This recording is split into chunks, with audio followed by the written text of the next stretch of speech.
Gen Zs are reshaping the world.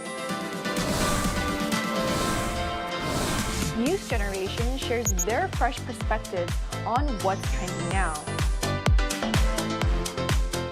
From global developments to everyday culture, we're diving into the stories that matter. This is News Generation.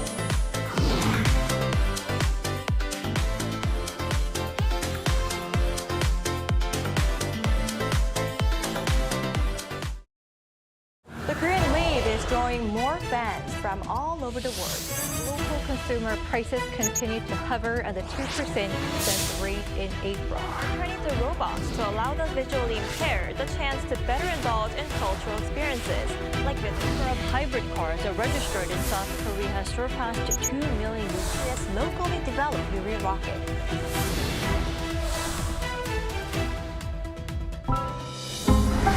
Arirang.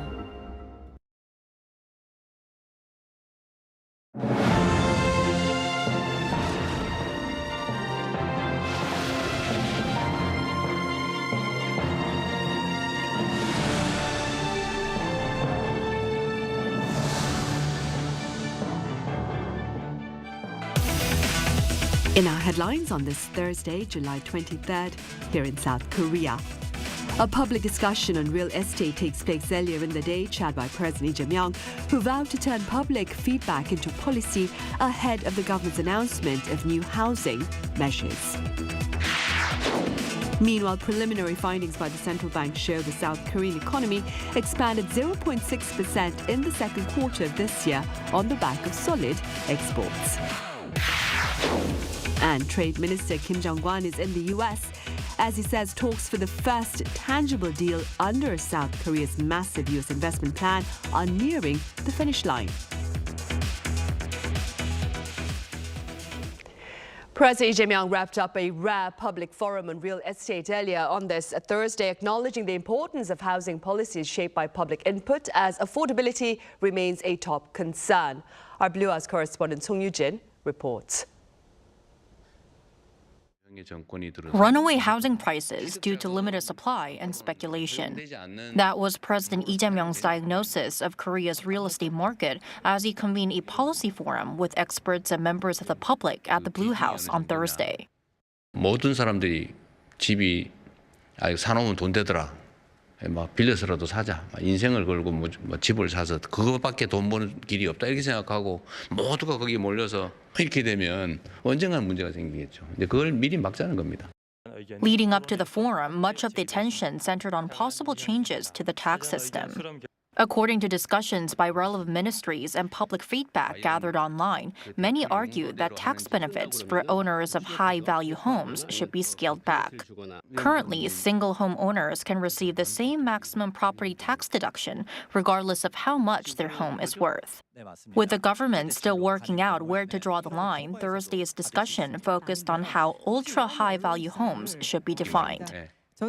I think owner-occupied homes should be protected, but using the national average home price of 500 million won, or roughly $340,000 as the benchmark would be too low. Around twice the national average would be more appropriate. If the threshold is set at an officially assessed value of 3 billion won, or $2 million, it would apply to about 0.3% of all homes nationwide, or roughly 50,000 households. Beyond this threshold, participants also debated how the tax burden should differ depending on factors such as owner occupancy and multi-home ownership. President Lee suggested first setting a standard property tax for a typical single-home owner. 1주택에 대해서 기본을 정한 다음에 실거주 또 거주 용도일 경우에는 감해주고 그게 또 예를 들면 서민용 또는 중산층용이라 그러면 좀 보호하는 측면에서 또 약간 감해주고 이렇게 좀 정리할 수 있을 것 같고 또 지방 이런 데도 또 배려해주고. Housing supply was another major focus. Lee said the government is working to cut delays in housing construction by more than half, including for large-scale government-led projects outside Seoul.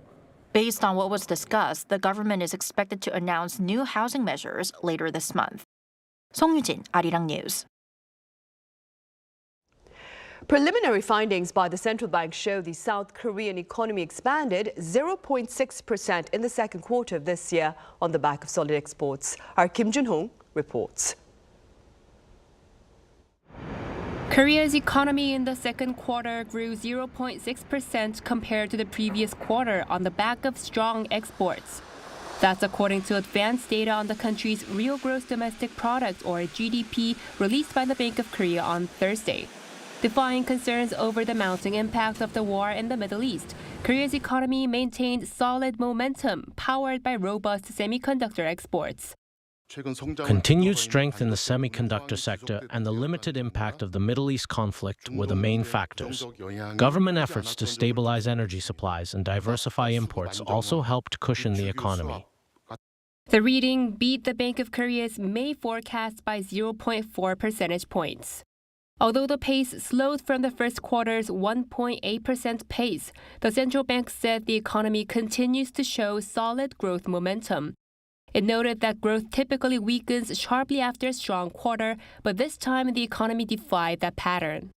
Private spending rose 0.4%, while government spending increased 0.2%.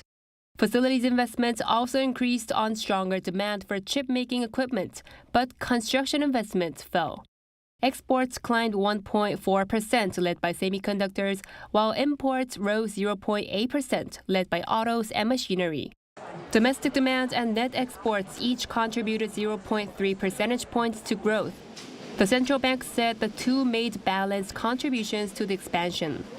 Many had expected second quarter growth to rely largely on exports, but domestic demand and net exports contributed in equal measure, while private consumption and facilities investment continued to strengthen. Real gross domestic income, or GDI, far outpaced GDP growth, up 15.6% on-year in the second quarter. This marked the fastest pace in 38 years, with stronger chip export prices boosting the terms of trade. The Bank of Korea said sustained gains in real GDI could translate into stronger domestic demand by boosting corporate investment and household spending.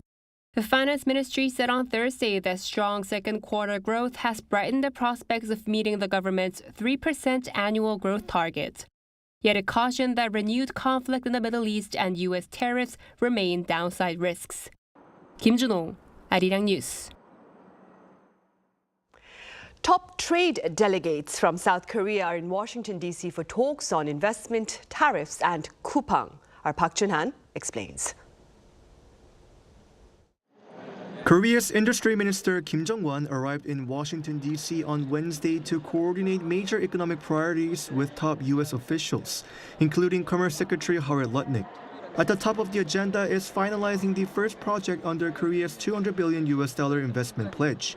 Kim noted that discussions are focusing heavily on the energy sector to secure a stable cash flow, with an official announcement expected as early as late August. The visit comes at a critical moment as Washington prepares to transition from temporary global tariffs expiring this week to new measures under Section 301 of the U.S. Trade Act of 1974. Seoul is firmly emphasizing that the 15% tariff ceiling established under the bilateral trade agreement must be maintained. To aid way to these critical negotiations, Trade Minister Cho Hyun is also in Washington as he is expected to coordinate with U.S. Trade Representative Jamieson Greer. Another item on Minister Kim's agenda is U.S. political concerns over U.S.-listed e-commerce firm Coupang, with Seoul seeking to resolve misunderstandings before they escalate into broader trade friction.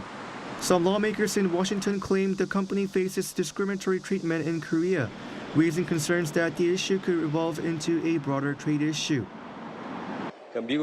We have continuously provided explanations regarding areas where there were some misunderstandings on the U.S. side, and I do not believe the Korea-U.S. alliance will be shaken by a single issue like this.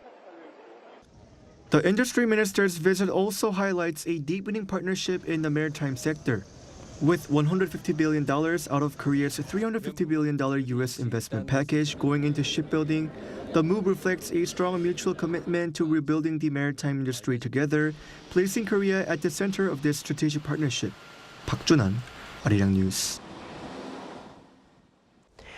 Back here at home, the National Assembly is close to finalizing the formation of its standing committee leadership for the second half of this year. During a plenary session on this Thursday, lawmakers elected chairs for 6 standing committees on education, foreign affairs, trade, health, transport and intelligence. Now, only the chair for the Gender Equality Committee needs to be elected, as the initial nominee withdrew her candidacy. This post is likely to be filled next week to complete this parliamentary process 61 days after the sessions for the second half of the year began on May 30th. The ruling Democratic Party had earlier appointed committee chairs for 11 standing committees, including the Budget Committee and the Judiciary Committee. Foreign Minister Cho Hyun has urged North Korea to respond to South Korea's calls for dialogue, pointing out that peace is a bilateral effort. These words were shared at the ASEAN Regional Forum that includes the two Koreas over in Manila. Participants, for their part, voiced concern over North Korea's continued nuclear and missile development, while stressing the need for denuclearization. Separately, at the ASEAN +3 meeting, including South Korea, Japan and China, Minister Cho called for broader partnership to ensure food and energy security amid supply chain disruptions stemming from tensions in the Strait of Hormuz. Meanwhile, the Trump administration is reportedly planning to deploy heavy bombers against a key Iranian nuclear-related site, stoking fears for a greater escalation in violence in the Middle East. Our Lee Seung-jae has the latest. The United States has reportedly informed Israel that it plans to intensify its military campaign against Iran in the coming days, including possible strikes by heavy bombers on the Pickaxe Mountain site near the central Iranian city of Qom. According to the Times of Israel on Wednesday, the operation would mark the first use of U.S. heavy bombers against Iran since this year's joint U.S.-Israeli military campaign. The report said Washington notified Israel in advance as part of close security coordination, giving Israeli authorities time to prepare for a possible Iranian retaliation, including missile attacks. The report follows repeated warnings from U.S. President Donald Trump over the past week that the Pickaxe Mountain site would be targeted pretty soon. Normally I wouldn't say that. If I thought they could do something about it, I would never say that. But we'll be hitting that area pretty soon. And very heavily. President Trump also escalated his rhetoric on Wednesday, saying the United States would destroy an Iranian bridge or power plant every time Iran attacks a ship in the Strait of Hormuz, forcing Tehran to make a deal with the U.S. This is with this skirmish we have with the Islamic Republic of Iran, and I call it that because, let me tell you, they're getting hit so hard, and they want to make a deal. Meanwhile, U.S. Secretary of State Marco Rubio called on America's Asian partners to help safeguard shipping through the strategic waterway. Speaking in Manila while attending the ASEAN Foreign Ministers meeting on Wednesday, Rubio said it would be in the interest of Asian allies to deploy warships or other naval assets to ensure the safe passage of civilian vessels. When asked whether Washington has specifically requested countries such as South Korea to contribute military assets, Rubio said no such request had been made. However, he stressed that many Asian economies rely heavily on oil and natural gas from the Middle East, making freedom of navigation in the Strait of Hormuz a shared strategic interest. Lee Seung-jae, Arirang News. And global oil prices continue to climb in response to the rising violence in the Middle East. Brent crude futures rose to $96 a barrel on Thursday, marking their highest in over 6 weeks. U.S. West Texas Intermediate crude also surged some 2% to $88.5 a barrel. Market analysts believe persistent U.S. Iran tensions will maintain upward pressure on oil prices owing to supply uncertainties. The U.S. House of Representatives has passed a defense bill that blocks any reduction in the size of American boots on the ground here in South Korea. In a close vote on Wednesday, the House approved the National Defense Authorization Act, a package worth over $1.1 trillion for the upcoming fiscal year. The bill bans funds from being used to reduce U.S. forces Korea below its current level of 28,500 troops. The legislation addresses lingering speculation that the U.S. administration might adjust force posture in South Korea to better counter a rising China or other global security challenges.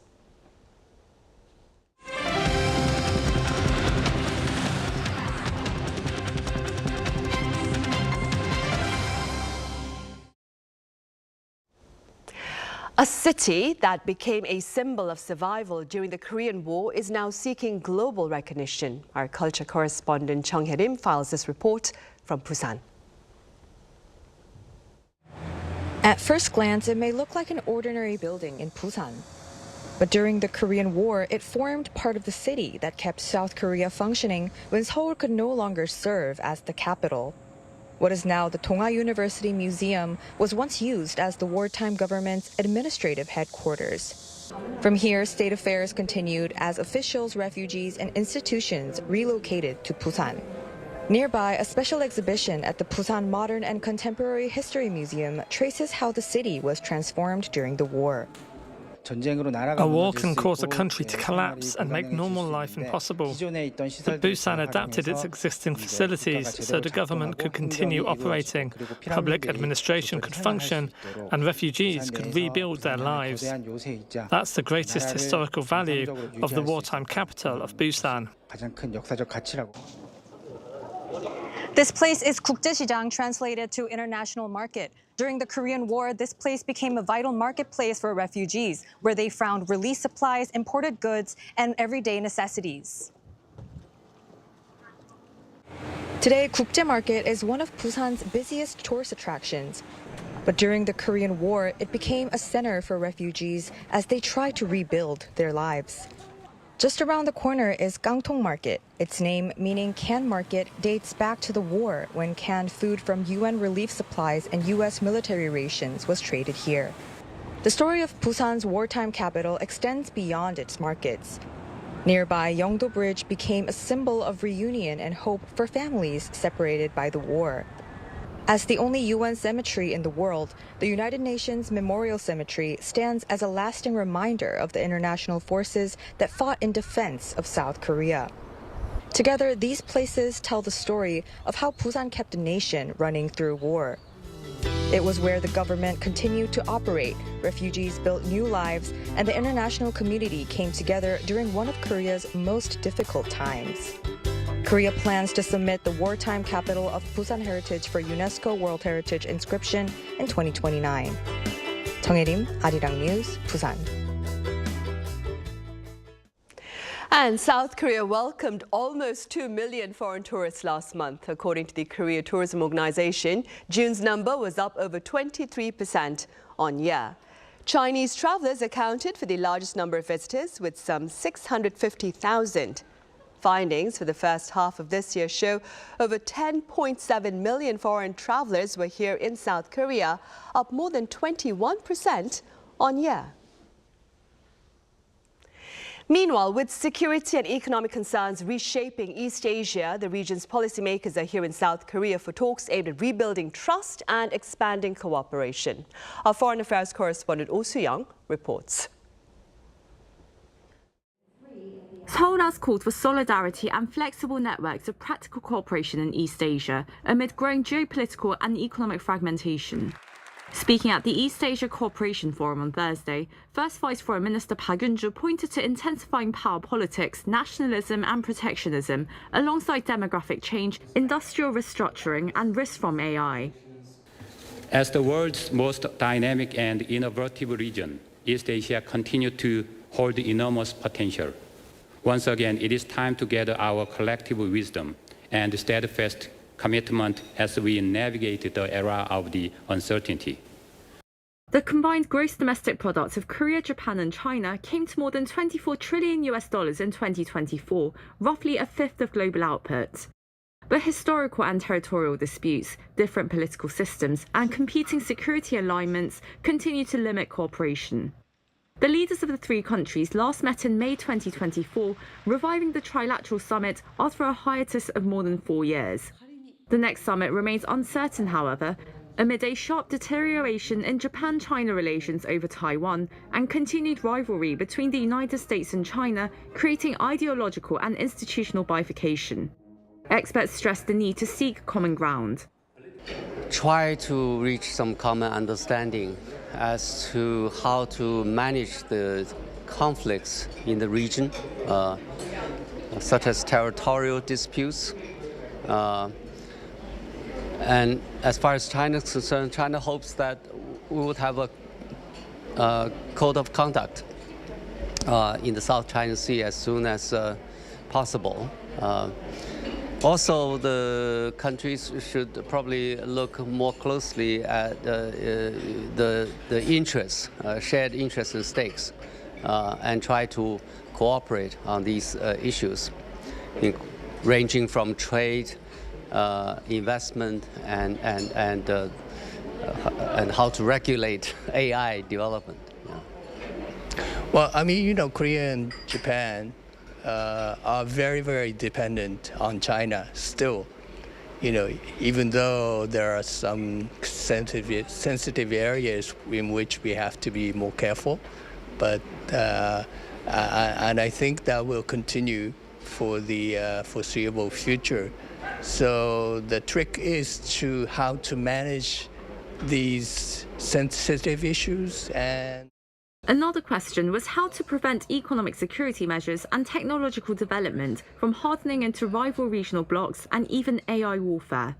Participants said Korea could use its middle power position to convene and bridge regional differences.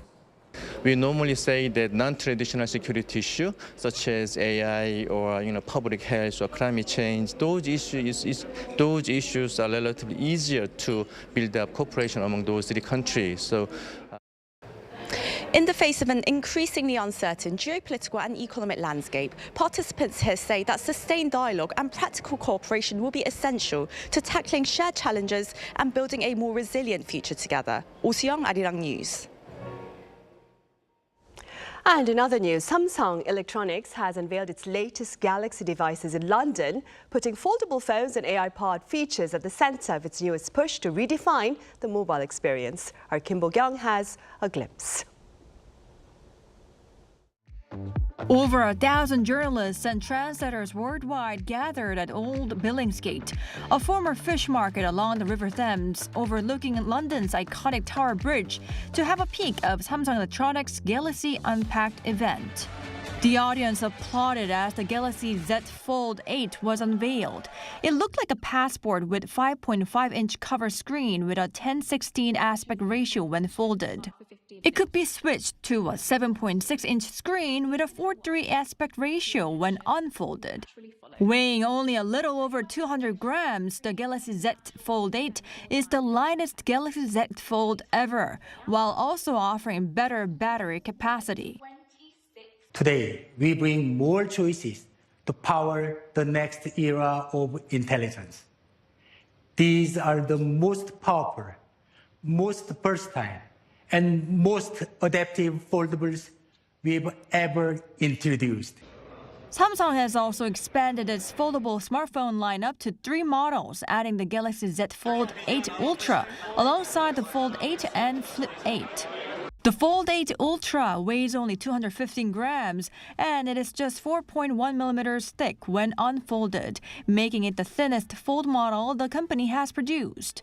Flip 8, designed for maximum portability, targets younger consumers with a focus on AI-powered experiences. It's really nice because it's like fitting to the bag or to trousers. So I'm in love actually, and I'm wondering if it's the quality of the camera will be like better. Galaxy Watch Ultra 2 and Watch 9 were also unveiled. The Ultra 2 focuses on outdoor performance, while the Watch 9 emphasizes 24/7 personalized health monitoring. Co-developed with Google for the first time, Samsung smart glasses that are scheduled to launch later this year were shown too, equipped with a built-in camera allowing users to capture what they see and access AI-powered features in real time. Pre-orders for the Galaxy foldable smartphones and smartwatches will begin in South Korea on July 28th, followed by a global rollout starting August 7th. 김보경, 아리랑 뉴스.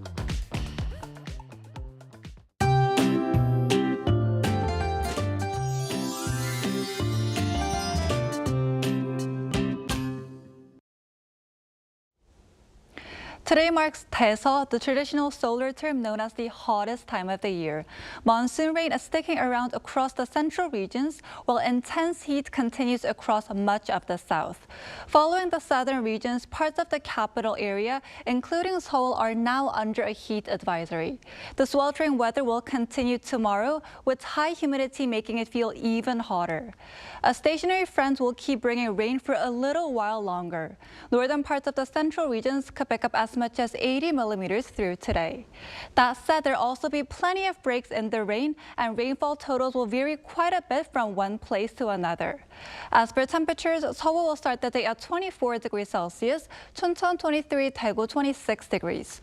Then by the afternoon, Seoul will get up to 29 degrees, Daegu 35, and Busan 32 degrees.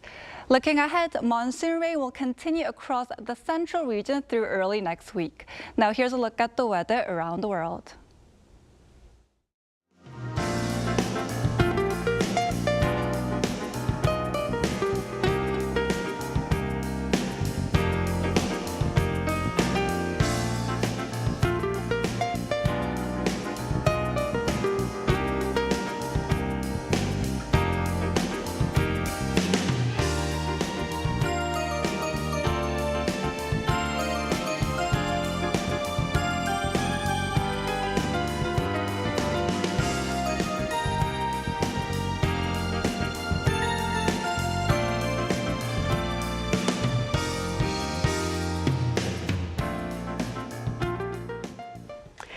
Right, those are the headlines at this hour here in South Korea. Coming up right after this break is our daily panel session, and today we touch upon a new set of U.S. tariffs as the existing ones expire this week.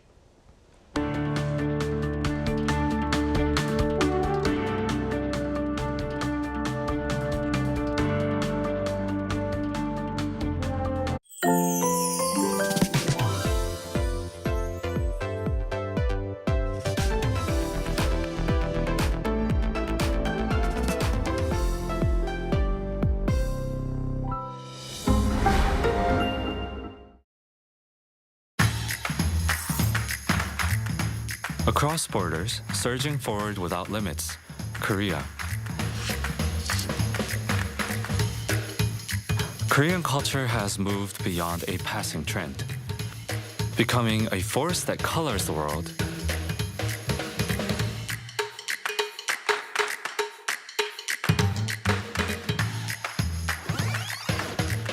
And perhaps its origins trace much further back into our own history.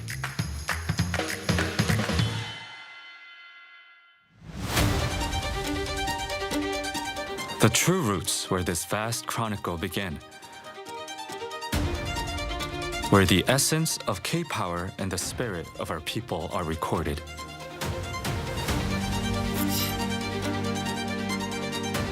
In the 17 seconds you casually pass by, thousands of years are breathing within. The moment your gaze lingers and your curiosity is stirred, the radiant faces of our history begin to awaken.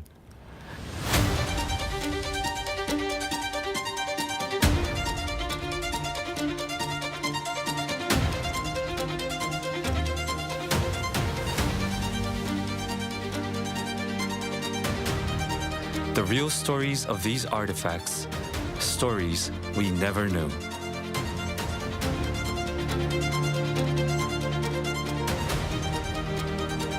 It begins here, now.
A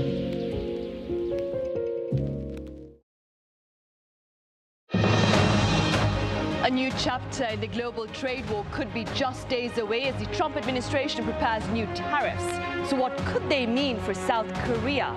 Do stay with us.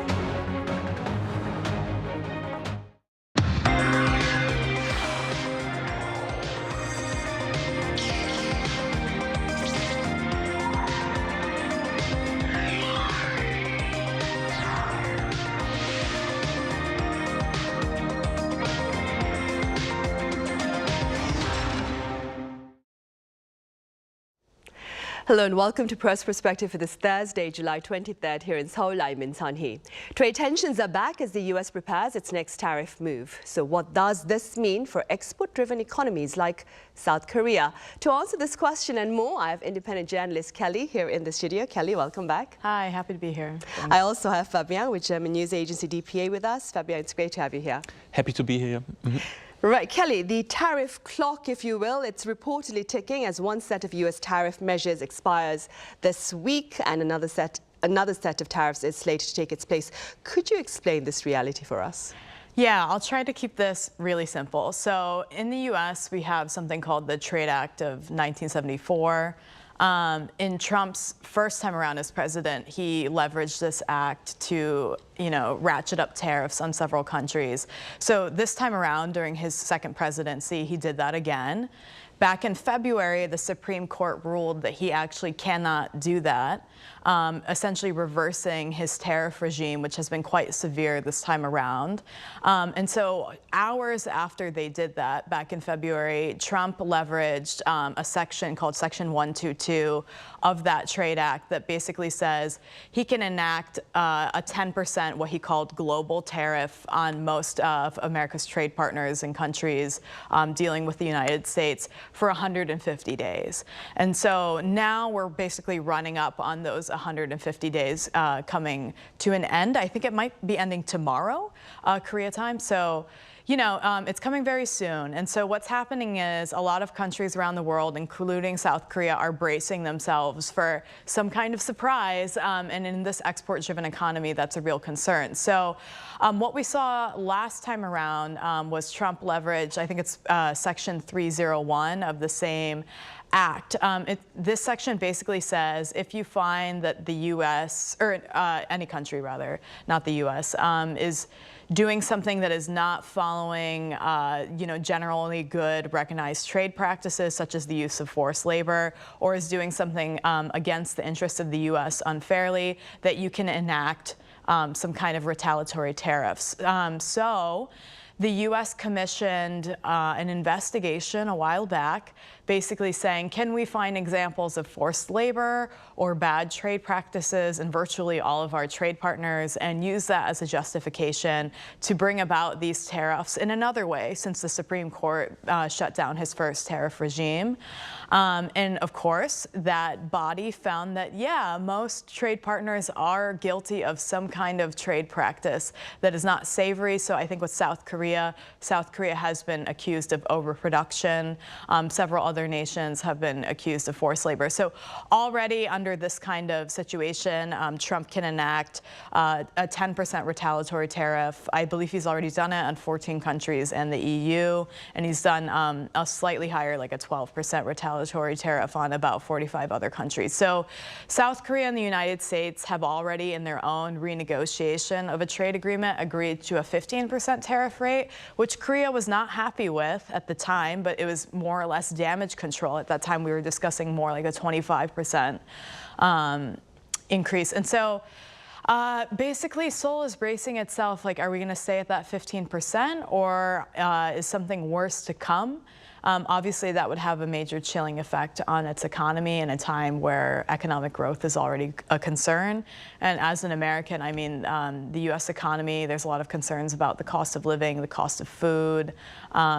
Several economists have argued that the current conditions are already similar to that leading up to the Great Depression. So we're all just holding our breath and seeing what happens here and what the effects of that really would be. Right, indeed.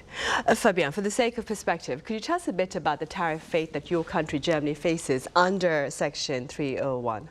Yeah, the U.S. has actually launched a formal investigation where the German policies are unfairly discriminating U.S. companies, and the investigation is focusing on the pharmaceutical sector, and that is quite interesting because the accusation against Germany is that the prices of medicines, especially innovative medicines that take a lot of money to develop and you need a lot of R&D, the prices are too low in Germany, meaning that Germans pay too little for those medicine, while actually the U.S. citizen, U.S. patients pay much higher prices, and by that also shoulder a much higher cost of shoulder a bigger share of the R&D cost for those pharmaceutical companies, and that is supposedly unfair. So I mean, the judgment is still out, but why is that an interesting case? I mean, the German health system is under a lot of financial pressure, as are many other health systems. So one of the reform plans by the German government right now is to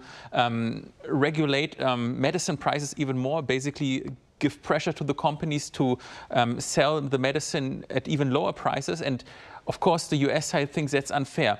But I mean, at the core of this issue is basically how you treat the health system. Is it only a matter of economic, or is it a question of also national sovereignty? I mean, from the German perspective, it should be debated by the own government, namely by Berlin, to say, okay, we don't want to treat medicine only by market mechanisms, but we want to make sure that everyone can afford them. And the question you could also pose is, why do US patients have to pay such high prices? Couldn't the US government maybe also take a bigger share of the costs? And that is really, I mean, both sides here have an argument, but what I find really concerning is that the section 301 that has been mostly used against adversaries, like against China, for example, that is, from Washington's point of view, a competitor and sometimes an adversary. And it was used for IP theft, for forced labor, for unfair subsidies, those kind of things. But now it's used against an US ally, namely Germany, and it's focusing on the pharmaceutical sector, on the health system. And of course, this will have effect not only on Germany, but it could also hit South Korea, could hit many other countries, because the criticism that the US government is raising against the German health system would match also many other countries. Right, indeed. And that being said, Kelly, could you tell us a bit more about the fate that South Korea faces under Section 301? And what has been the government's response here? Well, if you look at how South Korea has dealt with Trump on trade over the last 10 years, it appears that President Lee is really falling in line with kind of playing it cool and keeping most of that discussion behind the curtain, so to speak. So, I mean, South Korea is at risk of seeing a higher than 15% tariff rate, which is already worse than what we were dealing with in previous administrations here. You know, the USTR basically accused or concluded that South Korea is guilty of overproduction, which is a poor trade practice, as well as, you know, importing, whether it's through bad vetting or on purpose, goods that may have used forced labor to produce them, right? So you're looking at an additional maybe like 10 to 12%. And the issue here is that South Korea already agreed to invest billions of dollars in the United States to sweeten up its trade deal with the U.S. And so it was kind of like this give and take of, you know, keep our tariff rate at 15%. We will launch all these expensive investments in the United States and strengthen our partnership that way. And it's a question of whether or not that agreement still stands or it's about to get worse. And South Korea was basically forced into an agreement that they now no longer advantages them, right? So, you know, back in the day, I used to write for Bloomberg Industry, and I looked at these things more closely. I remember when the U.S. and South Korea were first renegotiating the U.S.-Korea Free Trade Agreement under Trump's first term.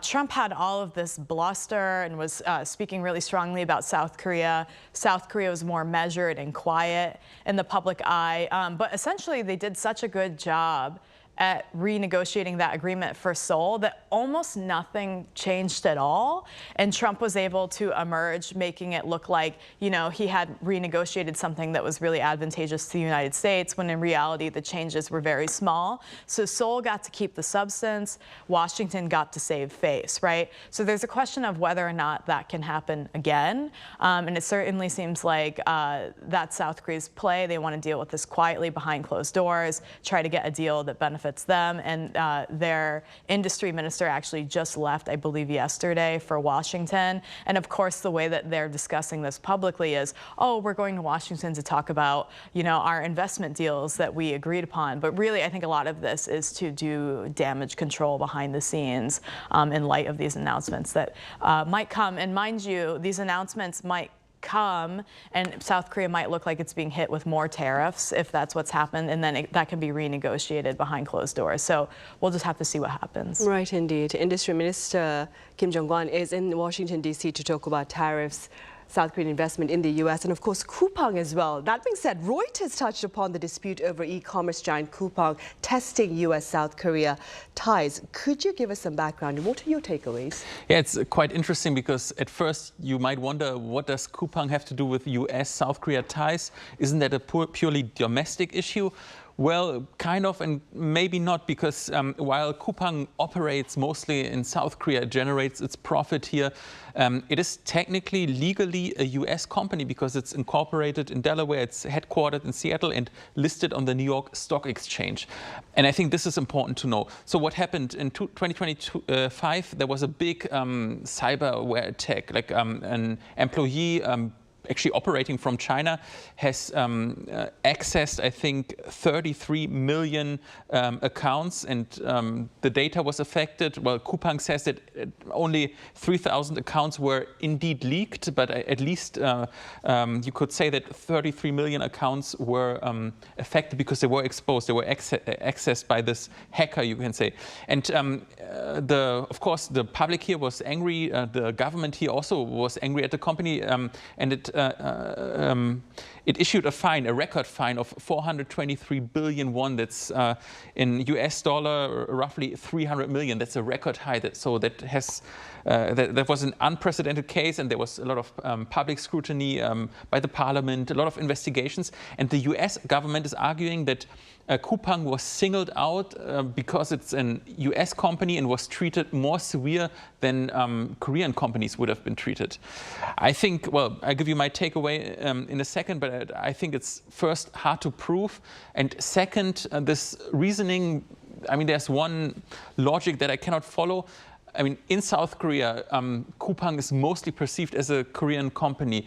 Most of the employees are Korean, based in Korea. So I don't think that it really makes sense that the South Korean government would single out Coupang because it's technically a US company.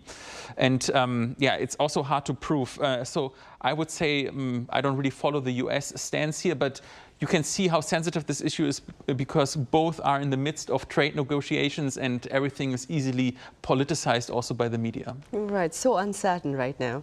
In the meantime then, Kelly, are the US tariffs, do you think, mostly an attempt to protect American industries, or are they a broader shift, if you will, towards economic nationalism? What have you been hearing on the ground?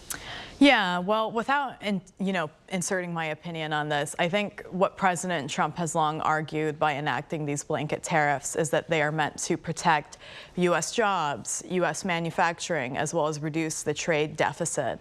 What I do know is that, blanket tariffs against most of your major trade partners, including countries that you have very close alliances with, when the United States itself does not have the kind of manufacturing capacity that many of these countries have, I don't know how much that really protects American manufacturing, so to speak, right? So, I mean, if you look at, a lot of people ask, why does China produce so many goods for the United States? Well, China, by and large, for decades now, has invested in building factories that can pump out all kinds of products without even necessarily knowing if there would be buyers for those products. So that was on a national level, the government taking a chance and saying, we want to be a producer of all these kinds of goods. And this takes a lot of machinery, equipment, R&D investment that the United States has not been doing. And so essentially, say all of a sudden there was a collapse in importing these kinds of goods. It's not like the United States could begin manufacturing them tomorrow.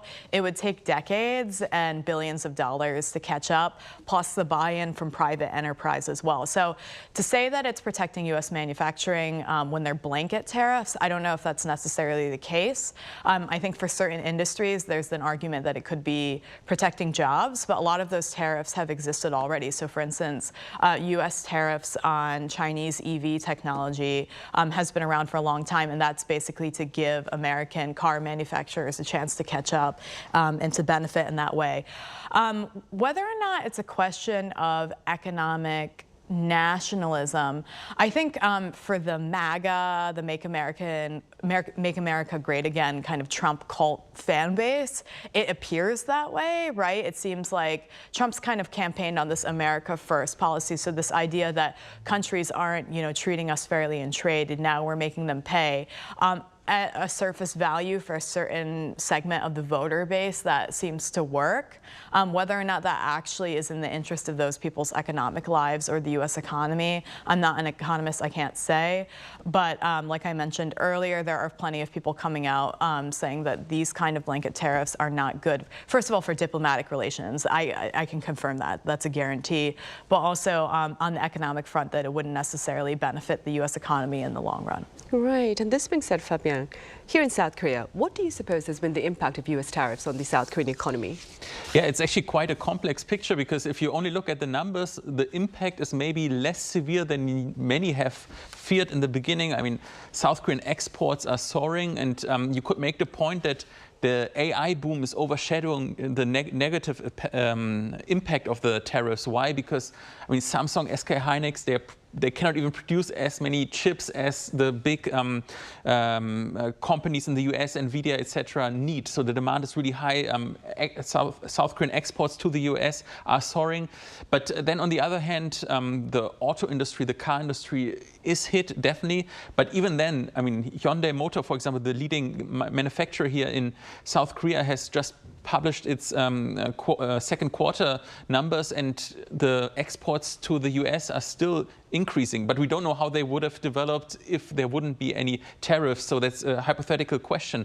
But yeah, I would say the impact is not as severe as we might have feared, but there are also some other issues that you cannot really measure empirically. I think public trust has been eroded. I mean, I think how people in South Korea think about the US has changed. I mean, they still believe in the US as an important ally, and I think this is so fundamental that it will not change tomorrow. But I think what made the US so successful in the past is that they have built up a system of allies in Europe, here in the Indo-Pacific, in East Asia, and South Korea has been kind of a role model ally for the US.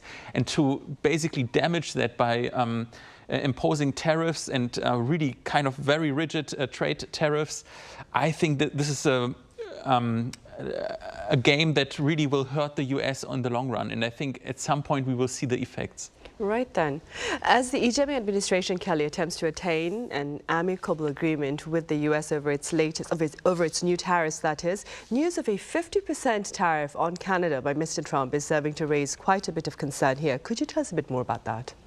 The United States essentially said that it's going to enact 50% tariffs on all Canadian goods, and it cited kind of an ongoing trade dispute over goods like alcohol, cheese, automobiles, and that these tariffs are set to take effect within about 30 days of when they were announced. So to be fair, there is time to negotiate and walk that back, which very well could happen, because one thing that we have seen with President Trump is that he's quite quick to reverse when he makes decisions that are not actually to the benefit of the U.S. economy. But with that said, I think this speaks to his desire to use bluster as one of his biggest strategies. I also think it speaks to kind of a new low in U.S.-Canada relations. I mean, when I was growing up, there was this perception that the U.S. and Canada have kind of this brotherly relationship and that there's no beef really there.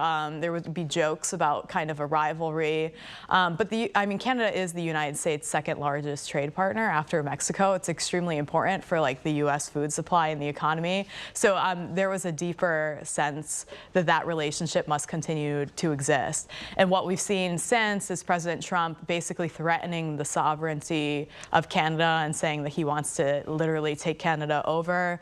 I think Prime Minister Mark Carney's speech a couple months back was really a shock on the global stage because he essentially said what a lot of world leaders are not willing to say. He gave this really charismatic speech saying that the United States is not the partner that it's been to many of us, meaning like, you know, NATO countries and whatnot for years, and that we have to start thinking differently. We have to be more self-resilient. We need to think about stability through a new world order. Some analysts even thought that he might be implying that closer partnerships with China might be the way to go. And we've seen obviously Canada investing a lot in its own navy and kind of boosting its own defense capabilities. So it's weird. It's like this is kind of a trade dispute, but it speaks to a larger issue about the state of relations. I think much of that provocation has actually been coming one way from the United States directed towards Canada, and Canada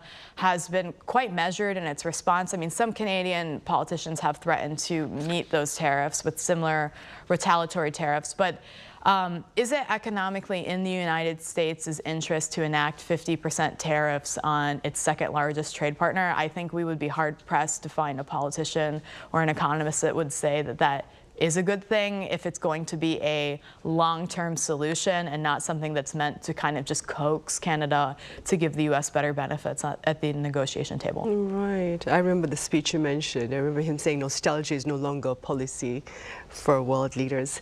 Fabien, how do you evaluate efforts of U.S. allies like, of course, South Korea and Germany in balancing their security ties with the U.S. against their trade interests? Well, I will make it brief. I mean, the historic experience of South Korea has been for centuries that it's a relatively small country that has to maneuver among very big neighbors and world powers. And now it shows again that, South Korea can be flexible, it diversifies, it, does a lot of things to counter off the worsening trade threats by the US. But on the other hand, Germany tries basically the same strategy. But really, when it comes down to deciding who is an ally or not, South Korea, the security depends to a large degree on the US, the same for Germany. And I think that is fundamentally basically that, the two sides need each other, and I think they still remain allies. But on the other hand, in terms of trade and also politics, they have to find their own ways and diversify. Right, indeed. All right, Fabien, I'm afraid that's all the time we have. Thank you so much for your time and your thoughts. Kelly, thank you very much for your insights. Thank you. Right, trade talks are bound to continue as new U.S. tariff measures take shape, and their broader economic and diplomatic implications will remain closely watched. Thank you for being with us.